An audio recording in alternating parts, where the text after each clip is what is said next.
On dirait dessus. So good you would not know it was done by a woman. Tu es fada ou quoi? Eh bien, je crois qu'il a éveillé en moi des forces que je ne soupçonnais You have to have a pas. lot of passion. I have a dream.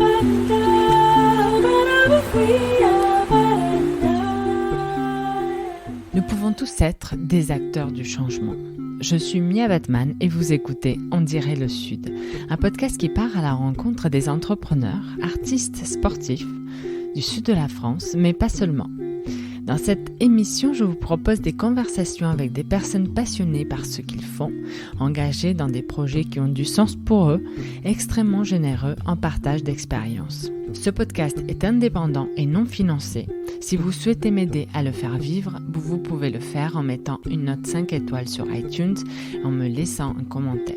Cela compte beaucoup. Mon invité du jour est Renaud Escorbiac. Après avoir eu plusieurs expériences en tant que chef de projet et directeur dans le monde informatique, Renaud reprend ses études pour compléter son profil d'ingénieur car il sentait que pour créer sa boîte, il allait lui falloir des compétences plus business. Il finit donc un MBA et nous explique comment cela a changé sa vie littéralement en lui ouvrant le champ des possibles. Il monte sa première entreprise qui développe avec beaucoup de succès, puis sa deuxième, une start-up qui nous plonge dans les vidéos 360 complètement immersives. Vous allez reconnaître très vite en Renaud l'entrepreneur passionné par son métier, confiant, ambitieux, déterminé, aimant le risque, le goût du challenge et le leadership. Renaud nous parle avec beaucoup de sincérité de cette passion pour l'entrepreneuriat, le Made in France et honnêtement, ça a été très instructif pour moi. Et dégage une énergie très positive. Donc si vous avez envie d'un peu de good vibes et de motivation, je vous invite à rester avec nous, vous n'allez pas être déçus. Allez, bonne écoute sur On dirait le Sud. Bonjour Renaud. Bonjour Mia. Merci beaucoup d'avoir accepté cette invitation pour mon podcast. Avec grand plaisir. Et merci à Romain Sombré qui nous a un peu mis en relation. C'est suite à l'épisode avec Romain qu'on s'est connus. Exact. Pour commencer ce podcast, je te laisse te présenter. Oui, donc je suis Renaud Escorbiac. Par quoi tu veux que je commence? Par mon âge peut-être. Donc j'ai 46 ans. Deux grandes filles, voilà, et je suis chef d'entreprise, je dirais, depuis maintenant une quinzaine d'années, après un premier parcours plutôt scientifique, ingénieur, voilà, plutôt orienté réseau et télécommunications, pour faire court. Oui, on va revenir de toute façon sur tout ça. Et donc, à partir de l'âge de... Donc, tu es né à Strasbourg, c'est ça ? Exact. Et donc, à l'âge de 4 ans, tu es arrivé dans le sud. Oui, voilà. Donc, mes parents ont déménagé. Donc, je n'ai pas vraiment connu Strasbourg, si ce n'est tout un pan de ma famille qui est positionné autour de Strasbourg. Mais moi, j'ai habité à peu près toute ma vie autour d'Aix-en-Provence et dans un sud un peu plus lointain, aux Antilles, en Martinique précisément. Voilà, où se situe aussi un bout de ma vie professionnelle et personnelle. Ok, et ça, c'était à partir de quel âge ? Alors, pareil, j'ai fait un petit séjour avec mes parents de 3-4 ans quand j'avais 12 ans.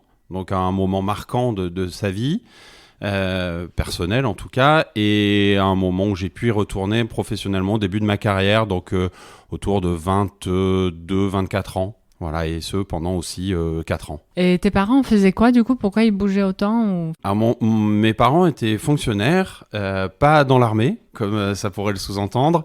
Mais voilà, mon père était au ministère de la Culture et c'est lui qui demandait ces mutations très, encouragées par ma maman. Et ils ont pu nous élever dans différents univers, ce qui m'a, pour ma part, été grandement profitable. Autour d'Aix, au départ, donc tu fais ta scolarité. Exact, donc à Aix-en-Provence, puis ensuite un bout en Martinique et ensuite, pareil, un bout ailleurs en France pour enfin revenir à mes premières amours autour de la Méditerranée, une première fois à Sophia Antipolis et depuis maintenant, depuis 2000, à Aix-en-Provence. Quel souvenir tu as de ton enfance dans le sud ?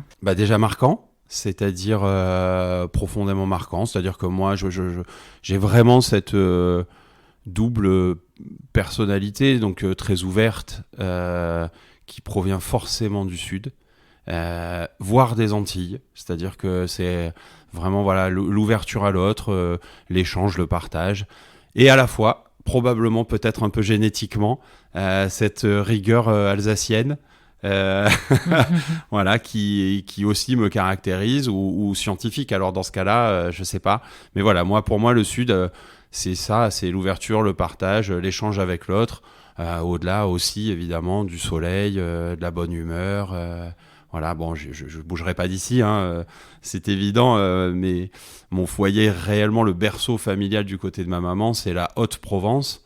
Et voilà, je m'y retrouve un mélange entre la campagne, la lavande, la joie, le bonheur, les rires, et à la fois Marseille, qui représente aussi voilà, tout le partage, l'échange, le carrefour, la rencontre, voilà.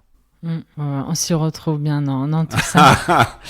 Et pourtant, ça rime pas trop avec des études d'ingénieur. Alors, en fait, moi, la seule matière qui me plaisait vraiment, si on parle de mon enfance, qui me plaisait à l'école, c'était les maths. Voilà. Donc, j'ai toujours aimé ça. Et j'ai surtout, de mémoire, assez délaissé le reste jusqu'à atteindre une certaine maturité. Je m'intéressais pas au reste, et les maths. Et donc, tout naturellement, je me suis orienté vers des études plutôt matheuses. À mon époque, les seules études, alors ça aurait pu être Sciences Éco, mais la filière Rennes, c'était vraiment S. Et donc, voilà, j'ai fait des études d'informatique. Alors, c'était étonnant parce que j'étais entouré d'informaticiens futurs, mais moi, c'était vraiment les maths qui me plaisaient. Donc, c'était des maths appliquées. Voilà. Donc, j'ai commencé comme ça à trouver une certaine applicabilité aux mathématiques qu'on m'enseignait. La démonstration, en fait, ces mathématiques me plaisait beaucoup.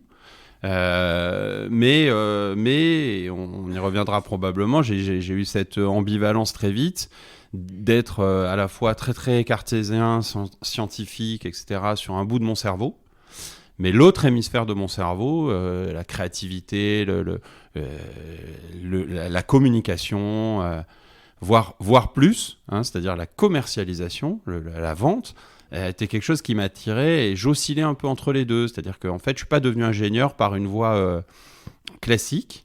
J'ai d'abord fait un IUT, voilà, des études scientifiques appliquées.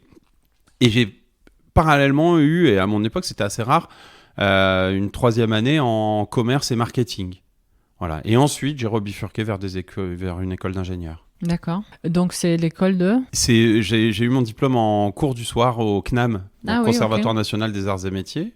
Ce qui fait que j'ai commencé ma carrière jeune, et je me suis inscrit au CNAM, je pense, l'année de la fin de mes études. Donc j'ai été, voilà, ma carrière a démarré, je pense que j'avais 20 ans, et j'ai commencé le CNAM aussi à 20 ans. Voilà. Ok, pourquoi tu as choisi de faire ce cursus-là en cours du soir? Moi, j'ai fait pareil, mais c'est assez challenging de travailler la journée, de bosser le soir. Alors, il y a plusieurs raisons à ça, hein. La première raison, c'est j'ai pas écouté ma maman quand j'étais jeune. Évidemment, elle encourageait son grand garçon à aller le plus loin possible, mais moi, j'avais qu'une hâte, c'était me confronter au monde des adultes. Et deuxième facteur, je pense, d'immaturité, je comprenais pas vraiment à quoi servaient les études. C'est-à-dire que je me disais, non, moi, je n'ai pas besoin de ça. Bon, voilà, donc j'ai assuré le minimum. Et en fait, dès l'année de fin d'études, qui a dû correspondre aussi à un surcroît de maturité, à 20 ans, on connaît tout ça, hein, je veux dire, 90% des garçons qui m'entourent m'ont dit la même chose, hein, sauf les 10% qui étaient matures très vite, et tant mieux pour eux. Moi, j'ai compris, et ce jour-là, j'ai dit, mince, j'aurais dû quand même poursuivre, et donc je me suis inscrit directement. Donc moi, j'ai pas vécu ça comme une difficulté, mais comme une obligation. Que puisque j'avais merdé, il fallait que je corrige. Donc je travaillais, j'avais un métier génial. Et en plus de ça, j'avais des cours le soir de 18 à 20 heures. Mais c'était pas pesant. Ton métier, c'était quoi à l'époque ? J'étais chef de projet en informatique. Il se trouve que c'est le moment où... Alors commencé dans ce qu'allait devenir Internet, donc un des 2 providers français. Donc je découvrais tout ce qu'on faisait était une nouveauté, donc c'était extraordinaire. Et le soir, j'allais quand même apprendre des choses qui pourtant étaient dépassées parfois parce que j'inventais la journée. Mais c'est pas grave, il me fallait mon diplôme, c'était clair maintenant. Voilà, et ensuite je suis devenu très vite chef de projet à 23 ans aux Antilles et j'ai continué le CNAM. Et c'était un peu grâce à ce diplôme aussi que tu as pu avoir les postes par la suite. Il y a 2 sujets. Le premier sujet, le sujet du CV. Donc oui, forcément, ça légitime quand même un parcours.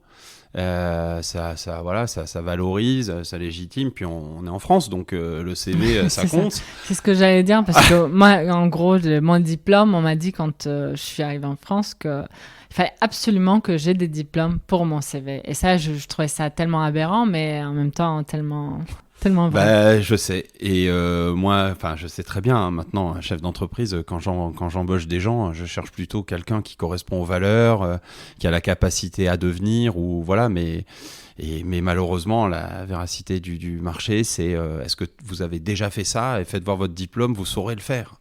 Voilà, donc c'est bon. Voilà, donc à un moment donné, moi, ça c'est mon côté cartésien qui reprend le dessus, c'est il y a des règles et mon rôle, c'est pas de remettre les règles en jeu, mais plutôt d'être le meilleur dans ces règles-là. Donc c'est ce que je me suis appliqué. Donc à un moment donné, il fallait un diplôme. Je l'ai obtenu, j'étais quand même satisfait. Et puis après, je suis un peu sportif, donc quand je fais quelque chose, je le fais à fond. Je veux l'avoir, je veux gagner. Donc évidemment, le CNAM est valorisé en ça aussi. Comme tu le disais, tout le monde sait que c'est des cours du soir et que pendant 5 ans, de 18 à 20 heures, des cours du soir, c'est long. Il faut un peu de courage, même si je ne l'ai pas vécu comme ça. Mais voilà, donc ça bouclait bien la boucle. Tu avais des enfants à l'époque ? Je n'avais pas d'enfants. Je crois avoir été diplômé juste avant d'avoir ma première fille. Mais je te raconterai plus tard, hein, mais j'ai repris mes études plus tard avec 2 enfants. Ouais. Quand même, ça m'a pas suffi. On va en parler. Raconte-nous un peu donc ton parcours en parallèle de ces études que tu faisais. Chef de projet, ensuite tu es parti aux Antilles. C'est ça. C'était une opportunité que tu avais eue sur le territoire Alors non, c'est vraiment un choix de vie. Alors il se trouve que ma compagne de l'époque est devenue mon épouse, donc j'ai bien fait de choisir ça. Avait l'opportunité de faire son internat de médecine aux Antilles, qui devenait à peu près la seule possibilité pour rester ensemble. C'est-à-dire qu'à l'époque, on s'est rencontrés dans une région de France où elle devait faire des stages périphériques à 200 km et voilà, c'était compliqué. Bon, moi, la Martinique, j'y avais vécu enfant, comme je te l'ai dit. Et en fait, tout s'est emboîté correctement. On s'est dit, tiens, si on tentait l'aventure, la plus belle aventure d'une vie, hein, les Antilles, c'est extraordinaire. L'accueil des gens, alors peut-être quand on est touriste on le vit différemment, mais quand on va y vivre ou quand on y vit et qu'on est ouvert d'esprit, c'est vraiment formidable. Et en plus de ça, il y a du travail. Donc moi j'y suis parti sans travail, donc c'est-à-dire que j'ai quitté mon emploi qui était pourtant dans la haute technologie de l'époque, hein, puisque c'était ce qui allait donner naissance à Internet ou ce qui voyait vivre Internet. Et je suis devenu chef de projet dans le premier groupe français antillais qui s'appelle le groupe Bernard Ayotte, chef de projet réseau et télécommunications, et j'informatisais des sociétés du groupe partout aux Antilles, voire même dans l'océan Indien, île Maurice, Réunion, et voilà, à 23 ans, c'était extraordinaire. Professionnellement, j'ai beaucoup progressé grâce à eux. Une très belle expérience personnelle et professionnelle. Ouais. Combien de temps ? Entre 3 et 4 ans. Et nous sommes rentrés à la suite de la naissance de ma première fille, pour des raisons personnelles, d'éloignement. Mais là, le Sud, pour le coup, pour te faire un petit clin d'œil, c'était l'obligation. C'est-à-dire que on ne peut pas aller à Paris après le... Non, quel qu'en fut le prix. Donc, alors, il se trouve que j'ai trouvé un super boulot à Sophia Antipolis, mais c'était exclu de pouvoir rentrer trop haut en France. Normal. Ensuite, Sophia Antipolis. Oui. C'était pour quelle entreprise ? Donc c'était une société qui hautement scientifique, elle faisait du yield management. Donc c'est la science du remplissage, des algorithmes de remplissage pour aider les hôtels à se remplir, vendre au meilleur prix des places disponibles dans le futur. Voilà, donc c'est des modèles mathématiques qu'on fait tourner. Donc c'est vraiment ça me plaisait de m'ultra spécialiser. Alors pas trop longtemps quand même. Et c'est une société qui a été rachetée et intégrée au groupe Amadeus à Sofia. Voilà, donc là j'étais chef de projet dans le yield management pour des sociétés comme le groupe Accor ou Eurotunnel, où on implémentait des modèles de yield management pour savoir à quel prix vendre les places du mois d'octobre par exemple. Super intéressant, ouais. Très intéressant. Très, très intéressant. Combien de temps tu restes dans cette boîte ? Là, j'ai dû rester 2 ans jusqu'à ce qu'un ancien directeur m'appelle pour devenir directeur informatique d'une société près d'Aubagne. Voilà, donc je suis devenu responsable directeur des systèmes d'information dans une société près d'Aubagne. Mais je sentais déjà le bouleversement arriver en moi. C'est-à-dire que là, j'approchais, je pense, la trentaine. Et je comprenais que un jour, je monterais ma boîte, comme on dit vulgairement. Cet appel-là se faisait de plus en plus pressant. Et donc, le deal, c'était OK, je viens, je restructure cette société informatiquement. Et comme tu m'as vendu de la croissance externe, un jour, je dirigerai une des filiales du groupe. Ça ne s'est pas du tout passé comme ça. Mais ça m'avait permis de vraiment le verbaliser. Et de me dire oui, ce sera mon projet de vie un jour. Mais pourquoi tu avais cette envie-là ? Il n'y avait pas de satisfaction à 100% dans les jobs que tu avais ou... Si, c'était tout ce que j'ai fait, je l'ai fait à fond, j'ai adoré. Mais je pense que le goût du challenge, un peu ce qui m'a poussé à arrêter mes études à 20 ans avec un bac plus 3 seulement, et me confronter au monde des adultes, je ressentais cette chose-là. Je me disais dans ma tête, si tu le fais pas, tu sauras pas ce que c'est que le danger, ce que c'est que le bonheur professionnel, j'entends. Vivre cette expérience-là, j'étais convaincu qu'elle était au-delà d'un travail. Voilà, donc je le savais. L'argent, par exemple, je pense que tous les entrepreneurs que tu auras en face de toi à ce micro te diront, c'est pas le moteur. C'était pas le moteur, l'argent. Mais moi, je sais maintenant que l'argent, c'est un révélateur, c'est un indicateur. Si tu n'en gagnes pas, en tant qu'entrepreneur, bien, c'est que tu n'es pas en train de réussir. Enfin, parmi plein d'autres indicateurs, évidemment. Et donc, ça n'a jamais été mon moteur. Moi, j'étais bien payé quand j'étais salarié. J'étais tranquille, je dirais même. Donc, mais cette mise en danger, cette volonté, ce goût du challenge m'a poussé. Voilà, et donc j'ai été directeur informatique 3 ans. Et ce qui m'emparait là, pour le coup, comme un peu comme sentiment, c'était de me dire c'est quoi la marche d'après ? En fait, c'est directeur informatique d'une plus grosse boîte. Et la marche d'après ? D'une autre plus grosse boîte. Oh, la tristesse. Et je voyais que, par contre, les postes de direction d'entreprise étaient plutôt promis au directeur commercial, directeur marketing, mais pas aux scientifiques finalement. Pas, voilà. Et du coup, non, il fallait que je me prenne en main. Et c'est ce que j'ai fait. Alors, donc, c'est là la création de ta première boîte. Oui, avec une petite étape. Donc, tu avais 30 et quelques. Ouais, j'avais la décision, je dû la prendre, j'avais 33, 34 ans. J'ai eu une petite étape préalable, et non des moindres. J'ai repris mes études. Donc, dans cette perspective-là, de monter ta boîte. Exact. Donc, c'est pas forcément courant parce que j'ai fait un MBA. C'est pas courant de faire un MBA pour monter sa boîte. Après, pendant le MBA, en tout cas à mon époque, donc c'est-à-dire en 2005, pendant le MBA, il y en a qui se révèlent et qui disent « Tiens, et si je me lançais ?» Ça, c'est autre chose. Moi, je l'ai fait en me disant « Ok, je vais apprendre. » Donc, généralement, pourquoi ils font le MBA, les gens En fait, c'est un progrès. Oui, c'est... Ta carrière va progresser grâce au MBA, et je comprends bien pourquoi, du fait d'en avoir vécu un moi-même, puisque moi, je l'ai fait en me disant « Tiens... je suis bon dans les domaines de gestion. gestion de projet, etc., direction d'équipe, management, etc. Par contre, j'ignore tout le reste. Le marketing, la communication, la vente, et c'est ce qu'on me reprochera pour diriger une entreprise d'ailleurs, en tant que salarié, pourquoi pas. Donc il faut que je l'apprenne. Voilà, donc c'est comme ça que j'ai fait un MBA. Vraiment, je trouve ça super parce qu'en fait, c'est souvent le contraire qui arrive, c'est-à-dire on n'a pas les compétences pour ça et ça, mais on monte quand même une boîte, puis on verra ce qui arrive ou alors on va s'entourer. Donc là, toi, tu as pris la démarche, tu as anticipé en fait ce manque de... ces compétences que tu avais peut-être moins. Alors, soit je l'ai anticipé, soit je m'en étais rendu compte. Je ne sais pas trop. Il y avait... ce qui a pu aussi déclencher le truc, c'est de me dire... bon, voilà, moi, j'ai fait des études scientifiques, mais j'avais quand même un regret, ce que je te disais en début de conversation, j'avais un regret, c'était de dire, en fait, l'autre côté de mon cerveau, lui, il a besoin d'être nourri.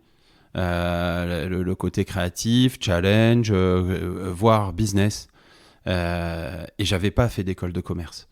Et ça, c'est un petit regret. C'est-à-dire que si j'avais écouté ma maman déjà et que j'avais poursuivi mes études, mais si j'avais aussi une ouverture d'esprit autre que les mathématiques, ou alors ayant compris plus les choses, mais mon immaturité a fait que non, j'aurais peut-être plutôt penché vers école de commerce. Donc du coup, j'ai cette dualité en moi.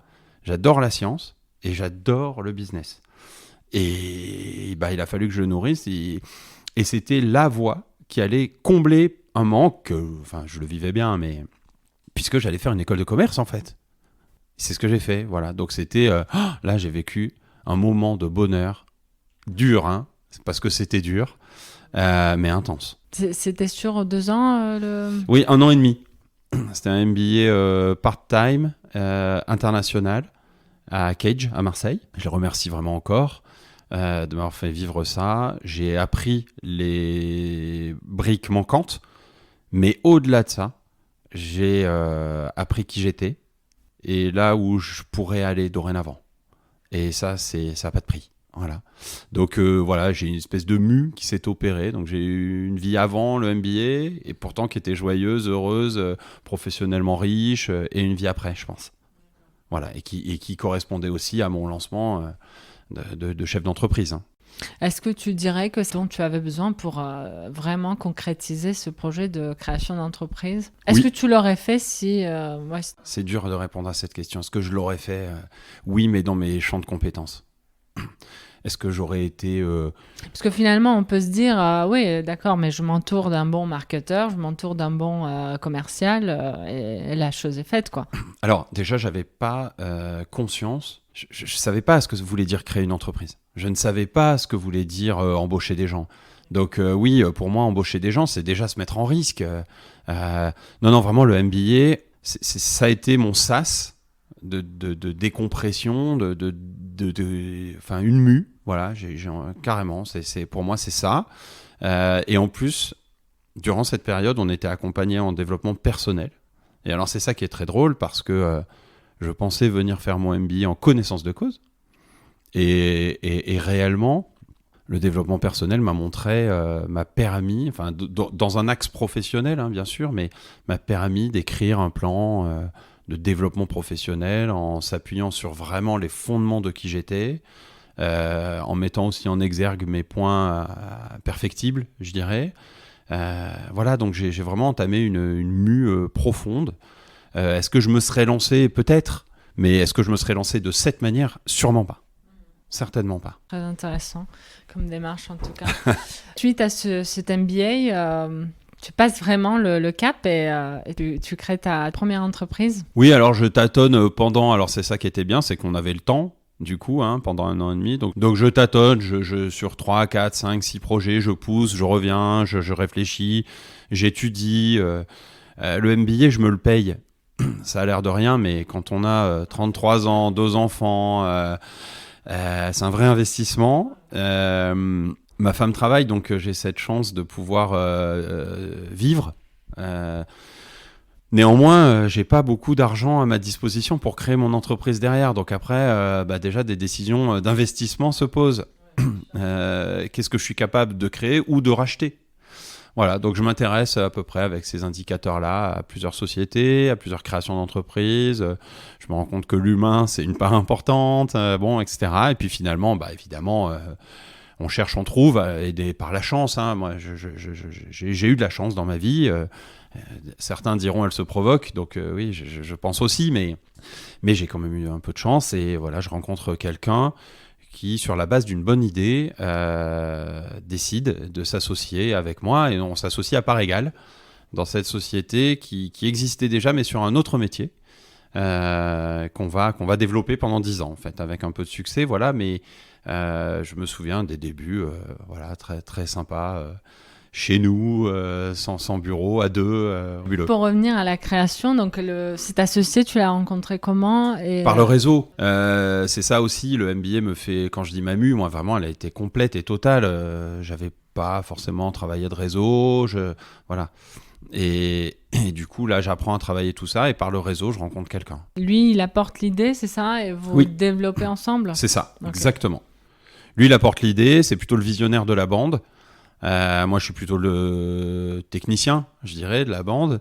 Et du coup, je vais faire ce que je sais faire. En réalité, je vais être un bon chef de projet. Et du coup, je vais devenir un bon directeur général. Et ça suffit d'ailleurs à mon plaisir, à mon bonheur. Moi, je pense qu'on peut pas être tout et à la fois. Et on peut pas être...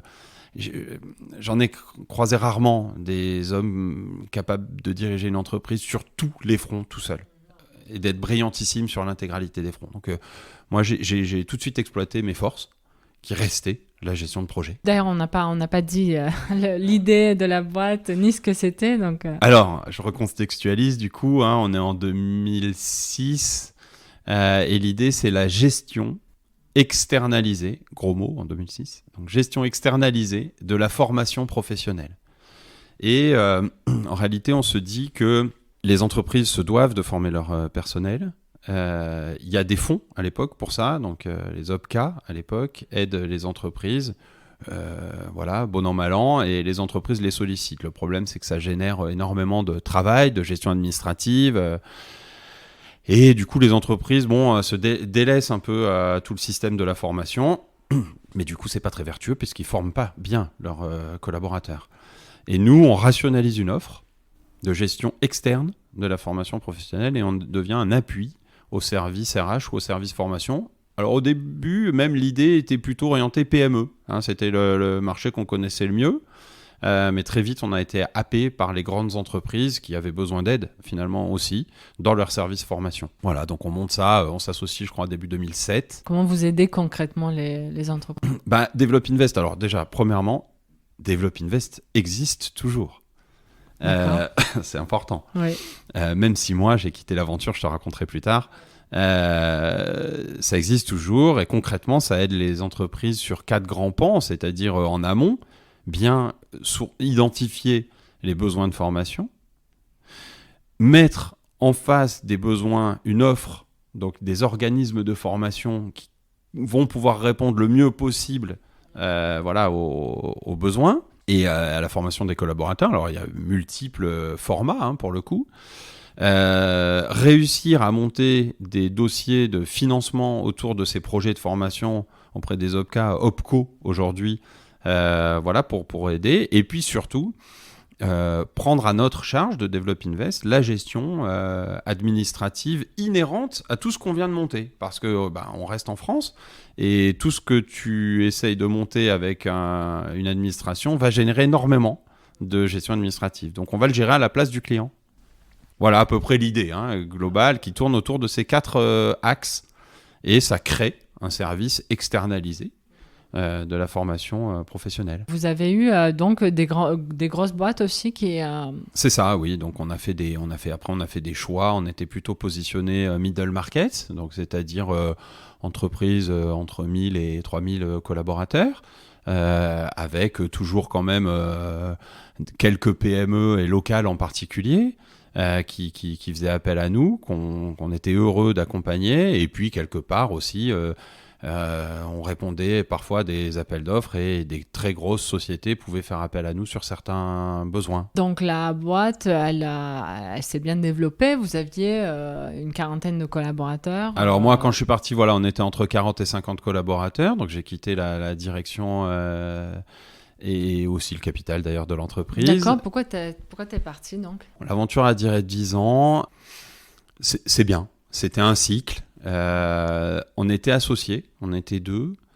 Moi, ça m'a été vraiment profitable aussi. Et puis, du coup, ça marchait bien puisque l'entreprise s'est vraiment développée. Et il a fallu qu'on se sépare. Alors, c'est étonnant parce que on s'est associés très vite et on s'est séparés très vite. Et entre les deux, il n'y a quasiment pas eu d'anicroche. Donc, ça a été vraiment une belle expérience. Ça me fait penser un peu parce que ça s'est fini quand même rapidement sur des décisions à prendre rapidement. Donc quelqu'un m'a dit... tu lui as vendu tes parts ? Oui, en partie, et le reste, ça s'est soldé quand il y a eu un rachat global. Le truc, c'est que je me souviens très bien que quelqu'un me dit 1 an après, tu regrettes pas, enfin j'imagine que tu t'associeras plus jamais pour avoir quitté l'aventure comme ça. Je dis non, c'est un peu, moi j'ai vu ça comme un mariage en fait. Ce serait comme si après un divorce on ne se remarie, on n'aime plus jamais en fait. Moi je pense que je suis fait pour aimer, je suis fait pour partager. Après, je cache pas que le goût du challenge, c'est-à-dire être seul aux manettes et donc porter l'intégralité du risque, ok, ça rajoute un petit piment, mais c'est pas finalement mon moteur principal, même si aujourd'hui je dirige une autre entreprise, mais que j'ai créée de toutes pièces. Mais voilà, l'aventure à 2, d'ailleurs c'était 50-50, donc moi ça m'allait parfaitement bien. Effectivement, le côté humain rentre beaucoup en jeu dans ce cas-là. Oui. Si tu t'entends pas avec ton associé, 50-50, c'est compliqué quoi. Oui, et puis je pourrais pas stratégiser le truc. Je pourrais pas en écrire un fondement mathématique ou scientifique, si tu veux. Je pourrais pas dire... moi, je me souviens, nos experts comptables disaient « Non, 50-50, il faut pas le faire. » Qu'on dit souvent, ouais. Voilà, alors on le dit souvent, probablement parce que statistiquement, faut pas le faire. Après, on entend aussi faut pas s'associer avec son meilleur ami, ou un membre de sa famille, ou un inconnu. Mais bon, alors avec qui ? Je pense qu'il n'y a pas de règle. Et finalement, tu as dit ce qu'il fallait, c'est l'humain. Et, je rajouterais, l'intelligence humaine. La problématique de l'intelligence humaine, c'est combien de temps va-t-elle durer ? Et alors, quand tout va bien, on ne se demande pas. Et le jour où ça déconne, c'est là qu'on se dit « Ah merde, en fait, il y avait une durée peut-être de péremption à l'intelligence. » 10 ans, moi, j'estime que c'est bien. Et voilà, donc, mais comme peut-être, encore une fois, peut-être est-ce comme un mariage. On se réconcilie pas sur l'oreiller, par contre. Du coup... ça enlève. J'ai toujours dit ça, c'est vrai. On a l'obligation de ne pas s'engueuler parce qu'on ne pourra pas se réconcilier sur l'oreiller. Et ça enlève une dimension, en fait. Ça l'enlève naturellement, mais je veux dire, ça enlève une potentialité de réconciliation sans explication. Enfin, tu vois ce que je veux dire, globalement. Ouais. Donc, il n'y a jamais eu de moment où ça n'allait plus et Peut-être une fois en 10 ans. D'accord. Ouais, très peu. Ouais, très peu. Ok.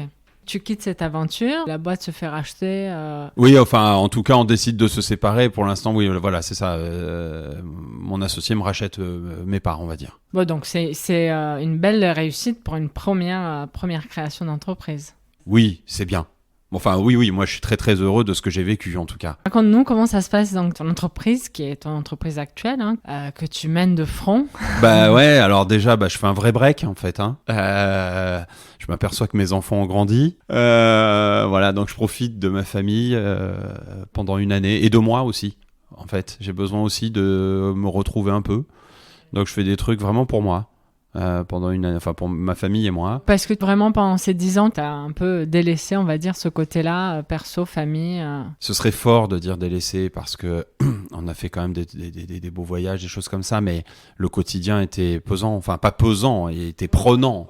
Voilà, donc forcément, presque mes filles en ont souffert, feront leur propre psychothérapie plus tard, mais mon épouse travaille beaucoup aussi.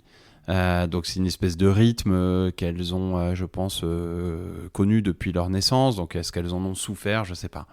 Mais En tout cas, moi, j'avais besoin de profiter d'elle et de dire oui à tout ce qu'elle me demandait, leurs sorties, leurs copines, ou d'habitude on disait non parce qu'on n'avait pas le temps. Voilà. Au bout d'un an, il était temps que je ressorte de chez moi. Et non, beaucoup de bonheur. On a fini par un voyage vraiment extraordinaire, tous les 4 pendant 2 mois, à faire le tour d'Asie. Voilà. Et à l'issue duquel j'ai dit, go, maintenant je me consacre à mon futur métier et je vais l'inventer. Et j'avais vraiment envie, pour le coup, de l'inventer. Donc je me suis mis en mode invention. Donc j'ai cherché, j'ai poussé, une dizaine de projets pendant 6 mois et jusqu'à ce que j'en sélectionne un. Et que je le lance. Voilà, celui qui m'a paru le plus une espèce de mix entre la pertinence, le moment, mes valeurs, l'amusement aussi, voilà. Et je me suis... Parce que tu pars de zéro là pour le coup. Zéro, feuille blanche. En fait, moi, j'ai toujours pensé qu'on n'était pas obligé de partir de la bonne idée pour devenir chef d'entreprise. C'est-à-dire qu'il y a bien des mecs qui réussissent avec des idées connus de tous, voilà, et puis il y a des leaders sur un marché, enfin voilà, donc il n'y a pas besoin d'avoir la bonne idée. Donc c'était pas mon prérequis. Il se trouve que j'ai trouvé une bonne idée, mais je me suis intéressé à plein d'autres idées complètement existantes, ou dans l'air du temps, ou qui allaient le devenir, dans le service, enfin voilà, je m'interdisais plus rien, et il se trouve que j'ai décidé d'aller du côté de la réalité virtuelle, donc ça c'était il y a déjà 2 ans et quelques. Donc marché naissant, balbutiant je dirais même, et j'ai trouvé un créneau assez précis dans le domaine de la réalité virtuelle que j'ai décidé d'implémenter après avoir fait des tests et vérifier que ça fonctionne. Voilà, j'ai pas lancé en mode start-up comme si j'avais eu 20 ans. J'ai d'abord tout validé en sous-marin avec des équipes techniques, et une fois que j'étais certain que ça fonctionne, on a lancé une société pour commercialiser ce qu'on avait inventé. Ok, donc c'est... Nous permettons de réaliser des visites d'usines, d'entreprises, de fabrication, françaises en particulier, ou de lieux exceptionnels, en 360 degrés, soit dans des casques de réalité virtuelle, malheureusement appelés réalité virtuelle parce que nous filmons en fait, soit sur écran, dans lesquels on va pouvoir se déplacer. Donc ce sont des films immersifs, interactifs. Ça rajoute un truc dingue, c'est que en fait ça pallie carrément à la visite physique. Sachant qu'il y a beaucoup d'entreprises qui se visitent. La promotion par la visite industrielle en France aujourd'hui connaît vraiment un véritable essor. Et du coup c'est un bon palliatif, et on peut par ce biais se rendre compte, par exemple, que du savon de Marseille, fabriqué autour de Marseille, c'est normal que ça coûte plus cher qu'une fabrication distante. Voilà, là, on va voir des ouvriers français qu'on va donc payer avec nos règles, donc dignement. Et ils fabriquent depuis 120 ans, de la même manière, avec les mêmes recettes, le savon de Marseille. Et donc, on va pouvoir visiter ça à distance, sans bouger d'un salon, par exemple, professionnel à Paris, mettre le casque et se retrouver immédiatement téléporté dans la savonnerie. Et à mon gré, cliquer à droite, à gauche, me promener, aller voir le maître savonnier ou le musée, ou voilà. C'est un logiciel, ça se passe comment concrètement ? Vous allez filmer sur place et ensuite vous faites le montage ? C'est exactement ça, on va filmer avec un appareillage particulier, des caméras 360 en très très haute définition.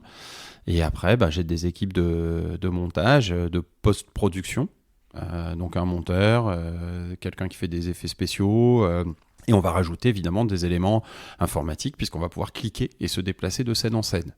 C'est-à-dire que c'est pas une vidéo 360 parce qu'une vidéo serait visualisable à la vitesse du réalisateur en fait, avec des choix éditoriaux. Là, c'est des choix bruts, des vidéos brutes, scénarisées certes parce qu'on rajoute de la vie, parce que sinon ça bouge pas, ça ressemblera à une photo, mais dans laquelle on va pouvoir se promener à son gré.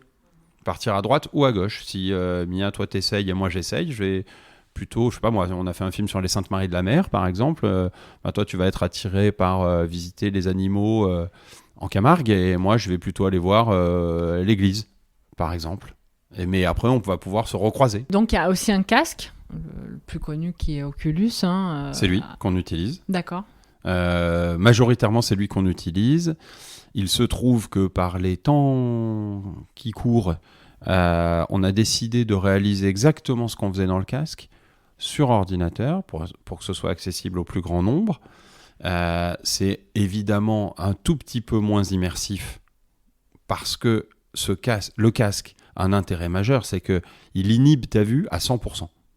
Donc forcément, on peut vraiment parler de téléportation.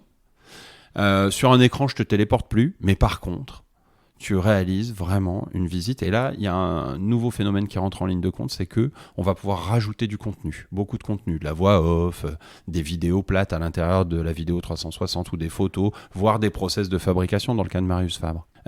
Et puis, dernière petite nouveauté, c'est qu'aujourd'hui, on connecte ça au site d'e-commerce. Ah oui ? Oui, donc un petit peu comme la visite physique... Une visite physique d'une savonnerie pour rester là ou de la chocolaterie de Puricard par exemple finit toujours par la visite de la boutique. Si tu as vu, je peux t'assurer que je l'ai fait, fabriquer des chocolats, déjà tu as très très envie de terminer par la boutique et d'en acheter. Et il se trouve que le prix t'importe un tout petit peu moins, surtout que tu as vu des êtres humains fabriquer le chocolat. Là c'est à peu près pareil. En fait, tu vas voir la même chose, parce que ça reste vraiment de la vidéo dans laquelle tu te promènes. Donc tu vas pouvoir rester un certain temps avec le chocolatier qui fabrique ceci ou cela. Et une fois que tu te retrouves dans la boutique, tu as vraiment envie de l'acheter, ce chocolat que tu as vu fabriquer. Donc tu es dans la visite immersive et ensuite tu es basculé sur le site e-commerce. Ouais, c'est ça.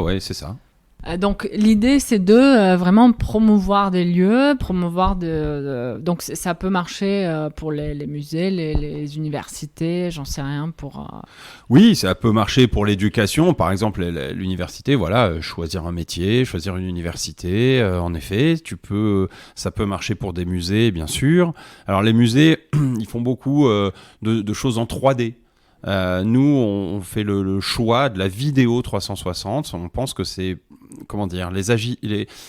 les indicateurs sur le cerveau, les marqueurs, sont plus forts en vidéo 360. Notre cerveau sait que c'est plutôt quelque chose de réel, là où en 3D, il sait reconnaître que c'est plutôt irréel.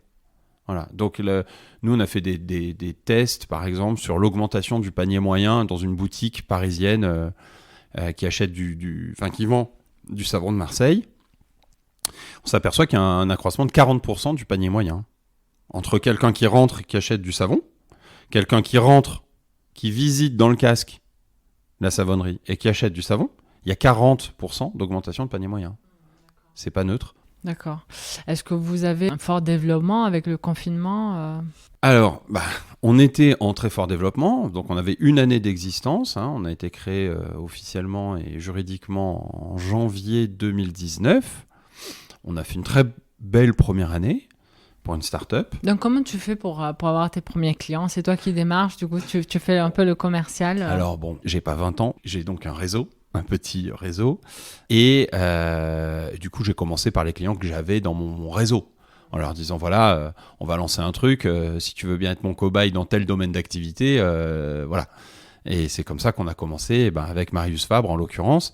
Et puis après, ça fait boule de neige. Quand on arrive à mesurer un certain nombre de performances et d'indicateurs, ça parle de soi-même. Je sais pas moi, dans un salon professionnel, alors ils sont stoppés pour l'instant, mais dans les salons professionnels, des gens qui visitaient, c'est x2 en taux de fréquentation du stand et x2 en chiffre d'affaires sur la durée du salon. Donc, quand on fait maison et objets ou le salon du Made in France, ça accroît considérablement le chiffre d'affaires. Et c'est normal, parce que entre un stand qui vend du chocolat et un autre stand qui vend du chocolat, à part le goût et le prix, je peux pas comparer.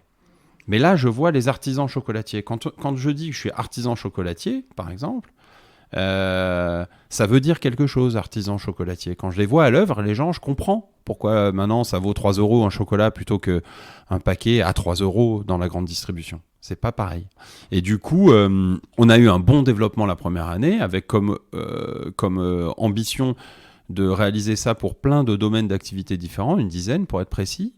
Donc on a réalisé ça pour un vignoble, par exemple, qui vend du très très bon Châteauneuf-du-Pape. Je ne sais pas si j'ai le droit de faire sa pub, mais c'est le château Gigognan, c'est fabuleux.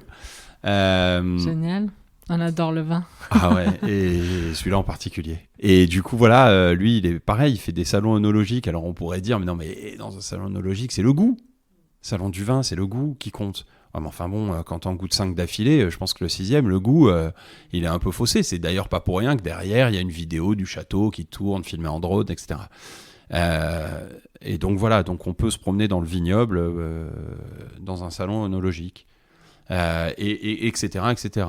Et on a réalisé pour GRDF une visite, par exemple, d'un site qui fabrique du gaz bio chez un agriculteur en réutilisant les déchets provenant d'animaux ou des déchets végétaux. Voilà. Donc oui, c'est hyper vertueux parce que dans certains cas de figure, ça évite de se déplacer pour voir, pour constater réellement. C'est ça, ce que j'allais dire, c'est aussi un peu participer au développement durable. Alors oui, quelqu'un m'a opposé une fois, oui mais d'accord, mais par exemple pour la Camargue, ça me donne envie d'y aller, donc je vais y aller. Bon, alors peut-être que oui, il y a un effet quand même... après, le but aussi de promouvoir les lieux touristiques, voilà. c'est... Voilà, mais par contre, en effet, je vais pas faire 720 bornes pour aller voir un site de méthanisation bio, et du coup, je m'en suis vraiment rendu compte. Donc, je pense que la balance est plutôt positive. Et c'est rigolo parce que dans les 2 sociétés finalement que j'ai créées, il y a une vertu par effet rebond. Puisque la première, ça nous a permis de former des centaines de milliers de personnes. Donc c'est quand même génial de se dire ça. Alors que on vendait pas ça. On vendait vraiment de la gestion externalisée, mais par ricochet, les gens étaient formés. Mieux et plus. Et là, pareil, voilà, il y a une participation modeste au développement durable pour éviter, dans certains cas, des déplacements et se rendre compte comme si on y était. C'est un effet rebond positif, donc c'est chouette. Tout à fait. Et puis aussi, le grand public, on va dire...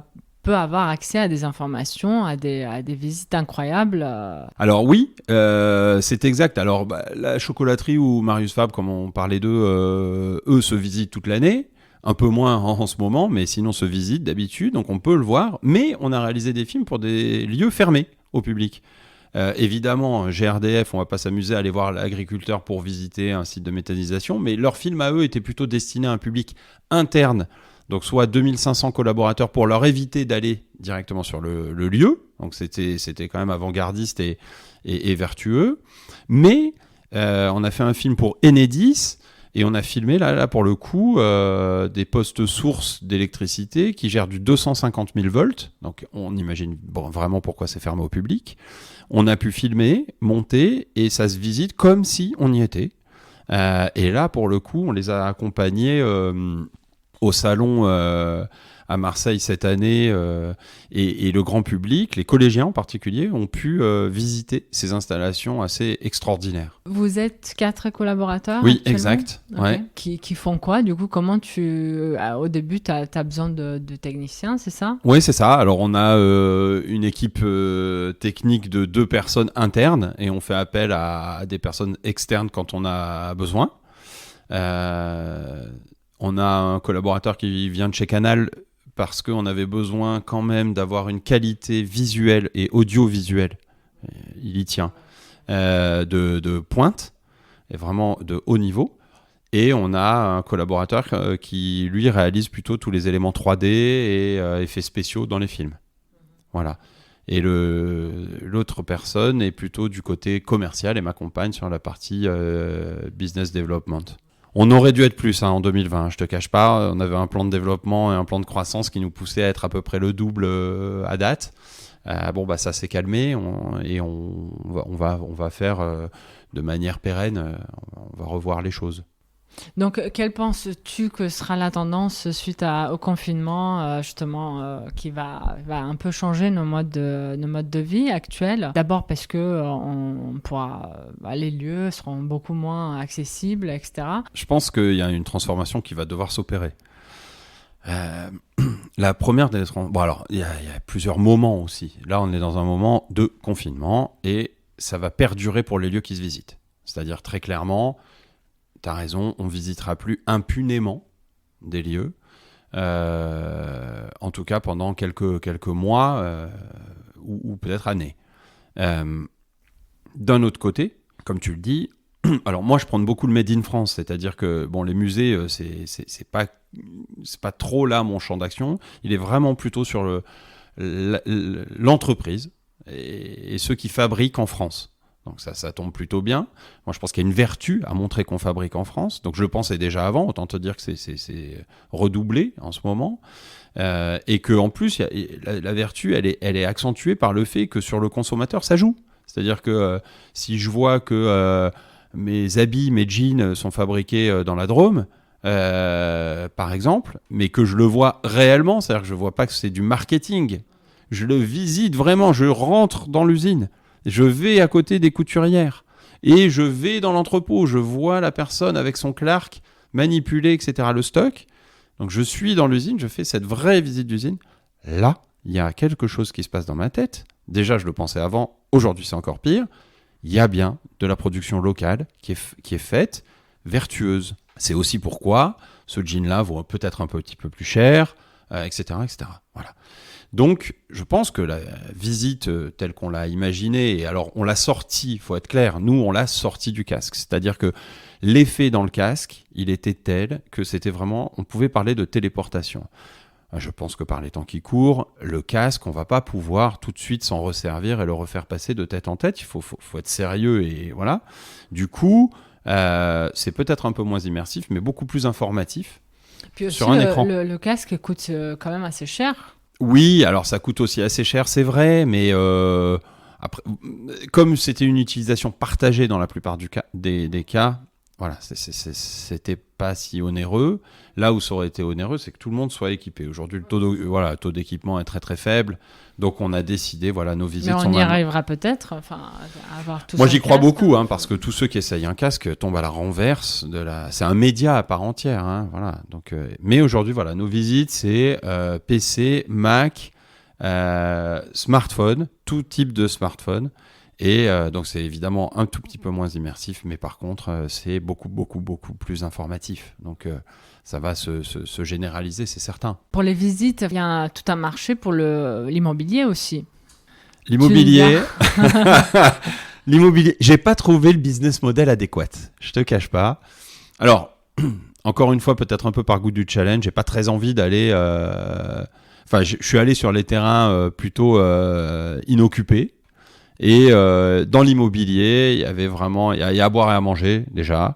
Et il y a beaucoup de 3D. C'est-à-dire ce dont a besoin vraiment l'immobilier, pour l'immersif, c'est te projeter dans quelque chose qui n'existe pas ou qui ne t'appartient pas. C'est à peu près ça dont le marché a besoin. Du coup, il fabrique beaucoup de choses en 3D. Pour ma part, tu l'as compris, c'est moins immersif que la vérité. Mais du coup, venir filmer un bien immobilier en 360, scénarisé, avec des acteurs, mais quand bien même sont les collaborateurs de l'entreprise, est assez onéreux.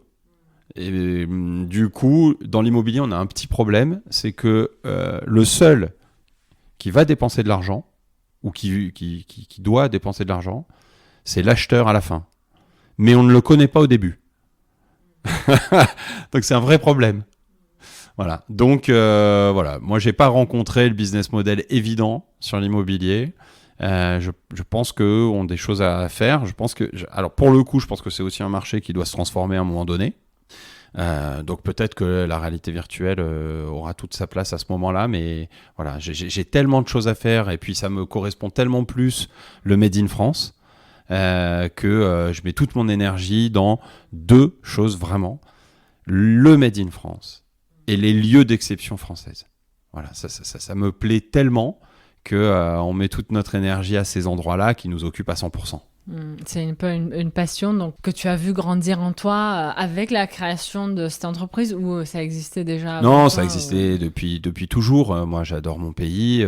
Voilà, je comprends. Enfin voilà, moi la mondialisation outrancière ou voilà, j'ai jamais été friand du truc. Donc c'est pas pour ça que j'ai créé cette entreprise, mais ça me permet de vivre à 100% cette chose-là. Moi, j'adore quand je rencontre quelqu'un qui me dit ça fait 120 ans qu'on fait un process, ça existe encore. Je trouve que c'est tellement beau. Et si je prends le luxe français, par exemple, des domaines dans lesquels on n'est pas présent, je leur fais un petit coucou. Mais souvent, moi je connais par exemple Hermès, il passe par des artisans au fin fond de campagne française qui ont un savoir-faire ancestral. Ça me plaît beaucoup. Si demain, voilà. Et pourtant, hein, je suis pas contre les machines-outils, hein, attention. Je dis juste, il faut promouvoir aussi les savoir-faire. Voilà, c'est parlant. Et faire une visite, moi, j'irai jamais voir probablement un maroquinier du fin fond de la Creuse. Et peut-être qu'il y a quelqu'un qui mérite d'être vu. En tout cas, c'est complètement dans l'air du temps. Alors, il se trouve que c'est dans l'air du temps, c'est vrai. Et qu'est-ce que donc la fin du confinement va permettre quelles sont les opportunités que tu vois pour vous? En fait, nous, on s'est dit, les entreprises vont pas avoir forcément l'envie tout de suite de développer de nouveaux projets. Donc, on s'est dit, OK, qu'est-ce qu'on peut proposer à nos clients ou à nos prospects comme outil d'aide au redémarrage? Le vrai problème post-confinement, c'est le redémarrage. Alors, il va, dans certains cas, se matérialiser de manière différente, mais dans beaucoup de cas, il va se matérialiser de manière commune. Du chiffre d'affaires, revendre, reconstituer nos stocks, etc. etc. Donc voilà, nous, on s'est concentré là-dessus en disant, voilà, l'aide au redémarrage d'une région française, d'un pays, d'une ville, comme Aix-en-Provence par exemple, c'est vite être en capacité de refaire venir du monde de manière raisonnée. Et pour ça, il faut montrer qu'il y a Aix-en-Provence, parce que tous les autres vont avoir aussi envie de faire la même chose, ou Nice, ou quiconque. Voilà. Donc nous, on a fait un film en ce sens pour les Saintes-Maries-de-la-Mer, et ouvert au public, puisque accessible par Internet, on va pouvoir se promener et dire « Ah ouais, vraiment, Aix, la ville d'eau, la ville d'art, j'ai envie d'y aller, ou Arles, ou peu importe. » Voilà. Et c'est vrai aussi pour les entreprises, c'est-à-dire quel est mon outil marketing. Dans certains cas de figure, le Made in France, tu as dit, c'est en vogue. Donc certains vont appuyer, mais c'est pas parce que tu le dis que tout de suite ça fait un... Ouais, ça fait un effet, quoi. Voilà, un effet. Donc une entreprise qui produirait, je dis Made in France, c'est aussi le Made in Europe, c'est-à-dire tu peux aussi fabriquer en Italie, en Espagne. Moi je connais, je sais pas, par exemple des producteurs d'huile d'olive qui ont des champs d'oliviers en Provence, mais également en Espagne. Ça vaut le coup d'aller se promener dans le champ d'olivier et de faire, de donner cette impression presque réelle de se promener dans le champ d'olivier, et ensuite de voir que ta production est faite près d'Aubagne et que cette huile d'olive elle est vendue partout en France. Voilà. Donc nous on s'est dit, on crée quelque chose, une plateforme qui va s'appeler France Immersive, franceimmersive.com, dans laquelle on pourra se promener dans des fabrications françaises. Tous tes clients donc seront sur cette plateforme et pourront bénéficieront de cette mise en avant marketing. C'est ça, et en plus il y aura des liens croisés, c'est-à-dire que de leur site web on pourra se promener aussi dans leur univers qui sera de toute façon soit fermé au public, soit plus ouvert au plus grand nombre, comme ce fut le cas. Très, très beau projet en tout cas, j'adore. Est-ce que vous avez levé des fonds? Comment vous vous êtes financé Excellente question. Alors, il se trouve que pour l'instant, non. J'avais quand même bénéficié de fruits d'une vente précédente. Donc, j'ai décidé de capitaliser moi-même ma future start-up. On a juste un peu été accompagné par la région en prêt participatif à notre démarrage. Donc, comme je sais faire ça, j'ai mobilisé un prêt participatif dès l'ouverture d'Inertio, qui est la société. Mais on allait probablement réaliser une ouverture de capital cette année. Bon, là, elle va être repoussée. Très clairement, c'est plus le moment. On se remet au travail et je me concentrerai là-dessus en 2021. Parce qu'en tout cas, vous avez tout à fait le profil d'une entreprise qui peut attirer, s'il soit des fonds. Là, je parle un peu avant le confinement. Alors, avant le confinement, on avait le profil, mais on était quand même petit. Donc on passe sous le radar de plein de mécanismes. Il y a une chose qui est importante, c'est ce que je te raconte là, comme tu l'as beaucoup senti, j'espère, ça provient de moi, de mon énergie, de l'homme, de mes valeurs, le Made in France, etc. C'est ce que tu as d'ailleurs souligné.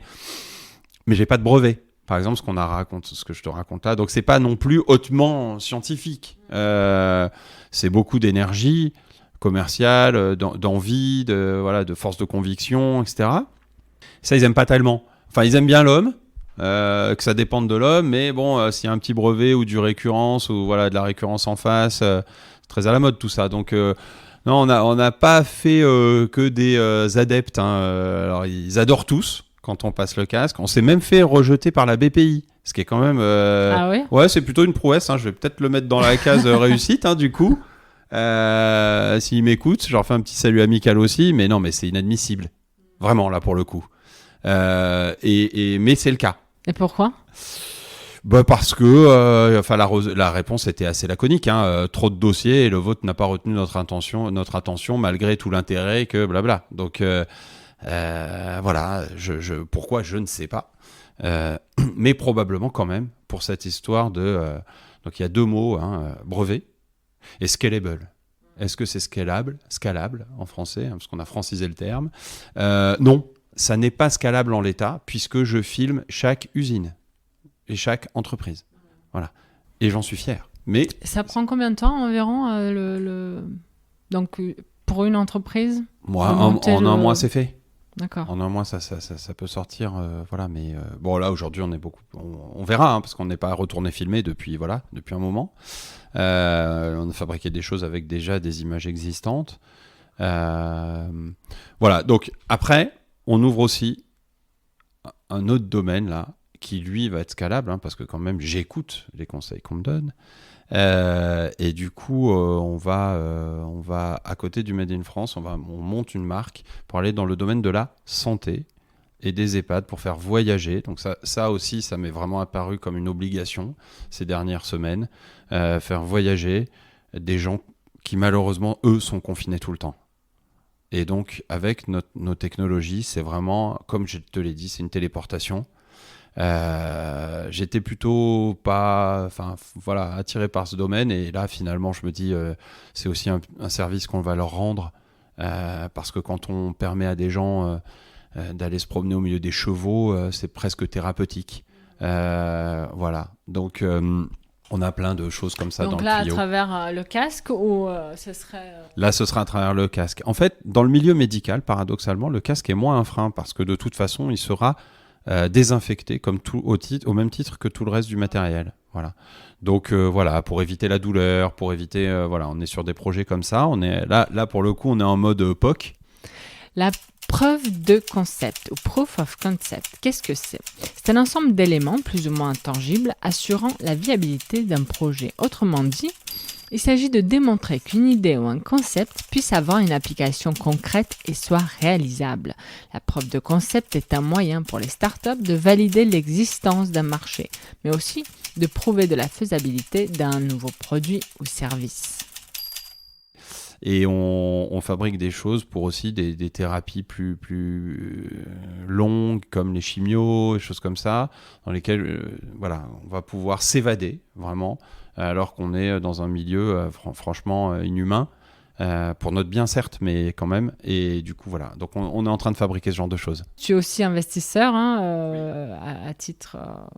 personnel, tu es business angel en quelque sorte? Oui, c'est ça. J'ai une petite société d'investissement. D'accord. Et donc, tu as investi dans le e-sport, MCES. Oui, avec beaucoup de bonheur. Très grande découverte. Pour eux, ça explose totalement. C'est fabuleux. Grâce au confinement. Fabuleux. Encore plus. Pourquoi tu avais envie d'investir un peu? Déjà parce que moi, ça me parle, l'entrepreneuriat. Donc voilà, c'est une histoire d'homme aussi, en effet. Et alors, si tu parles de Romain, la rencontre, elle est plutôt récente, ça date d'il y a quelques mois. Tu as investi dans le deuxième tour, c'est ça ? Oui, exactement. Et il se trouve qu'on va en plus, en parallèle, parce que je pense que c'est pareil, ma techno lui a plu, on va lui réaliser une visite immersive de ses installations. Parce que comme tu l'as compris, le e-sport, c'est pas juste des boutonneux qui jouent à du jeu vidéo dans leur chambre d'ado. C'est vraiment du sport, et il faut que ça se voit maintenant. Donc, on va réaliser des visites immersives du centre d'entraînement, des équipes, des lieux médicaux, la nourriture, etc., etc. Voilà. C'est top parce que je pense que c'est un domaine que les gens connaissent pas encore et comprennent pas. Absolument. Surtout. Non, ce sont des sportifs de haut niveau, entraînés comme tels, avec des cerveaux qui fonctionnent bien. Voilà, donc ça, moi, ça m'a plu. Faire du business croisé, alors ça c'est le pompon, c'est-à-dire que là tu te dis vraiment la vertu elle est poussée à son paroxysme, voilà, mais à côté de ça, j'ai pas décidé d'investir que dans des trucs de très haute techno, hein. J'ai investi dans une société à côté qui fait de la sécurité incendie, parce que c'est des amis qui développent un groupe national. Je pense que c'est surtout les hommes en fait, hein. Les hommes, la véracité du projet, comment ils le portent. Ok. Quel serait ton plus gros échec ? La tuile. Mon plus gros échec. Tu veux dire, qu'est-ce qui a été mon plus gros ou qu'est-ce qui serait ? Non, qu'est-ce qui a été ton plus gros échec ? J'ai eu plein de petits échecs. Et le pire, en fait, le truc, je vais faire une confidence. Il y a deux choses. La première, c'est j'ai pas de regrets. Donc c'est compliqué pour moi de répondre à cette question parce que je ne regrette rien, même mes déboires et mes échecs. Je ne regrette pas. Et le pire, c'est que je transforme souvent la menace en opportunité. C'est-à-dire que c'est une espèce de règle d'optimiste que je suis qui fait que je transforme cette chose-là. Donc mon plus gros échec professionnel, au moment où c'est arrivé, c'était de quitter ma boîte précédente. Et au moment où j'analyse la circonstance avec un peu de recul, je me dis, mais c'est ce qui pouvait arriver de mieux. Donc, c'est un échec sur le moment, parce que ça ne se termine pas comme j'aurais aimé que l'histoire se termine. Mais en réalité, je fais des trucs dingues derrière. Juste m'occuper de mes enfants, c'est un truc dingue pour moi. Hein. Et du coup, je me dis, je peux plus le citer comme plus gros échec, tu vois. Donc, je sais pas répondre à cette question. Et peut-être qu'il arrivera et je serai très malheureux et je m'effondrerai quand tu me la reposeras dans 5 ans. Mais pour l'instant, non, je les ai transformés et je les accepte. Et qu'est-ce qui te fait avancer ? La vraie vérité vraie. Le regard de ma femme et de mes enfants et de mes 2 filles. Voilà. C'est la seule chose qui va me faire avancer à 100%. Voilà, je suis heureux de réussir des choses. Pour moi aussi, moi j'adore, j'ai l'impression de me réaliser, voilà. Et j'aime les autres, donc forcément, j'aime le regard des autres, c'est obligé. Je pense que ça se limite pas à soi. Tu lis, tu aurais des livres à recommander, tu fais du sport, quels sont un peu tes... Mes hobbies ? Ouais, et puis ton moyen de décompresser aussi. Ouais. Alors j'en ai un vraiment très très fort et ça va vraiment matcher avec l'émission. Et un de mes plus grands bonheurs, c'est d'aller dans mon petit village de Haute-Provence. Donc c'est un petit village de 200 habitants à l'année qui s'appelle Céderon. D'accord. Qui est à 40 km de Sisteron, donc vraiment au milieu de rien, c'est ni le Luberon, c'est vraiment la Haute-Provence comme on l'aime, avec des champs de lavande, il n'y a pas grand-chose à faire, et moi ce pas grand-chose à faire, dans ma vie je le rencontre pas. Et là, c'est les amis d'enfance, plus de jugement, plus d'image, plus de marketing, plus de rien. Les choses très simples. Les choses très simples, très très simples. Et c'est cette chose-là qui est nécessaire, voilà, à ma vie. Donc j'y retourne évidemment fréquemment. Et quand je t'ai dit que j'avais pris une année pour moi, j'ai par exemple acheté une maison là-bas que j'ai retapé entièrement, que j'ai fait retaper entièrement. Et j'y vais maintenant facilement, simplement. C'est le berceau familial. Voilà. Et ça, c'est vraiment, vraiment du bonheur à l'état brut. Ok, super. On aimerait s'immerger à travers une vidéo, en tout cas. Du village, possible, alors j'en ferai une avec grand plaisir. Est-ce que tu voudrais rajouter quelque chose pour nos auditeurs, je ne sais pas, pour les gens? Ah non, une dernière question, excuse-moi que j'ai oublié. Est-ce que tu penses qu'il est plus difficile d'entreprendre dans le sud de la France qu'ailleurs en France? Plutôt, je pense à la région parisienne. Alors, ailleurs en France, je ne saurais pas juger. Qu'à Paris, moi j'ai une anecdote à ce propos. C'est dans mon ancienne société, mais je pense que ça arrivera du coup dans celle-là aussi. Nos concurrents, à un moment donné, lâchaient des petites phrases qui semblaient anodines, du genre, quand on était face à face en appel d'offres, ils disaient « Vous allez quand même pas passer par une entreprise du sud de la France. » Ah oui. Ouais, quand même. Alors, moi, ça tombe bien, hein, j'ai pas de complexe d'infériorité. J'ai vécu à Paris aussi quand même au début, tout début de ma carrière, donc voilà. C'est plutôt même l'inverse, hein. Je pense qu'il y a des vertus, même aux Antilles, hein. Pour ceux qui connaissent pas, je rappelle que les Antilles, c'est un pays où on travaille pas. Non, bah non. Voilà, donc non, c'est faux. Moi, j'ai jamais autant travaillé que là-bas, donc non. Pareil pour le sud de la France. Donc non, c'est des blocages un peu psychologiques. Après, c'est des images qu'on nous attache. Peut-être qu'il y a quand même moins de moyens. Peut-être il y a en tout cas moins de clients, selon les activités. Pour mon activité précédente et pour celle-là, très vite, il y aura moins de clients, c'est évident. Malheureusement, tous les grands centres de décision sont centralisés à Paris, voilà. Donc ça, c'est les vraies difficultés concrètes. Après, monter quelque chose, enfin, tu le sais, t'habites aussi dans le coin, donc j'ai envie de te dire, notre qualité de vie nous donne une pêche énorme qu'on retranscrit au travail. Et pourtant, on travaille beaucoup. Hein. Nous, on n'arrive pas à 9h30, 10h au travail. Bien sûr. Non, voilà. Donc, non, écoute, monter une boîte dans le sud de la France, faut le faire.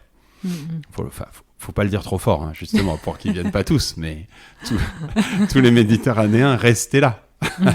Okay. Est-ce que tu aurais donc un message à faire passer à ce que tu veux?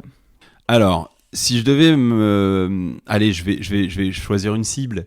Je vais m'adresser aux néo-entrepreneurs ou à ceux qui hésitent ou à ceux qui veulent. Il n'y a pas de bon moment et il n'y a pas de bonnes idées. Comme il n'y a pas de mauvais moments et il n'y a pas de mauvaises idées. Je pense qu'aujourd'hui, on est vraiment dans une société qui permet de monter des sociétés. Si vous croyez en votre projet, en votre produit, en qui vous êtes, n'hésitez pas, faites-le. C'est une aventure hors du commun. Ça fait un petit peu peur et c'est aussi ça qui est rigolo, finalement, qui rajoute un peu de piment. Voilà, donc c'est plutôt cette cible que je ciblerai. Je leur dirais, n'hésitez pas, allez-y, évincez vos craintes, vous allez voir, c'est fabuleux. Et d'autant plus, je dirais maintenant, avec le confinement, on rappelle souvent qu'il y a les très grosses boîtes qui sont créées après 2008, la crise des subprimes, dont Airbnb, Uber, etc., des énormes boîtes. Et peut-être c'est même là, aujourd'hui, le moment de... C'est vrai, et on est d'ailleurs...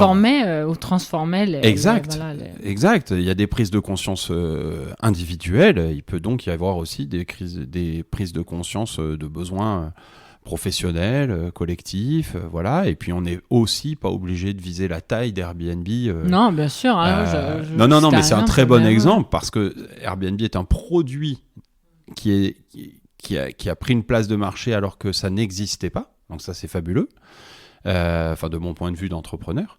Mais voilà, même une entreprise, moi je veux dire une entreprise à taille humaine, c'est déjà un travail colossal. Hein, voilà. Et bon, après, voilà, on a une petite, pour certains en tout cas, on a une petite jubilation de dire, j'ai pérennisé mon propre emploi par mes propres moyens. Et un truc dont on parle jamais, mais j'ai aussi pérennisé X emplois. Et donc X familles. Bien sûr. On se lance pas de laurier, on se retourne assez peu sur nous-mêmes dans le flot de la vie. Mais voilà, c'est aussi... Et puis, personne nous aide à ça non plus. Hein, mais pourtant, la PME française génère 70 ou 80% des emplois français, donc des familles qui vivent grâce à la PME française. Faut pas la détruire, faut pas la casser. Et puis, tous les néo-entrepreneurs, venez nous rejoindre, vous allez voir, c'est fabuleux. Génial. Merci beaucoup, Renaud. Merci, Mia. À bientôt. Au revoir. Merci beaucoup de votre écoute. Si vous souhaitez m'aider à faire vivre ce podcast, vous pouvez me laisser 5 étoiles sur Apple Podcast et un commentaire. Je sais que je vous le dis souvent, mais cela compte énormément. Vous pouvez également me suivre sur Instagram ou LinkedIn si vous voulez échanger ou être informé du prochain épisode. Prenez soin de vous et à très bientôt pour une autre belle découverte dans le Sud.